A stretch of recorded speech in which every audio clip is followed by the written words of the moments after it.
kenn ku nekk ci ñun am na noon mais noonu doomu aadama bu gën a piir ci noon yi mooy iblis te mooy seytaane. du samay wax yàlla sunu borom subhaanahu wa ta'ala mooy wax. dellul suratu fatir aaya numéro 6 yàllaa ngi naan inna shaytaana lakum aduwwun noon bi gën a piir ci seen noon yi mooy seytaane. li ma leen di conseiller yéen doomu aadama yi mooy fattaxizu aduwwa yéen tamit na ngeen ko jàppee muy seen noon. lu mu leen tere def ci lu baax bu leen ko déglu waaye lu mu leen digal ci lu bon pour ngeen def ko ngeen bañ. te bu leen fàtte ci lu yàggul dara laa ko digal pour mu sujootal seen maam aadama ngir respect mu bañ. wa iz qulna lil malaikati isjudu li aadama fasajadu illa iblisa aba. sunu borom ni innama yad'u xisbahu li yakunu min ashaabi sair.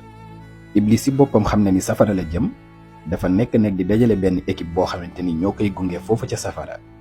kon nag ku ko topp ëllëg yowmal xiyaam yéen ñaar laay boole dugal safara. yàlla nañu yàlla musal ci seytaane. boo gisee ni vidéo bi am na solo mun nga ko partager ak say mbokk jullit. Izen kun fi salaam.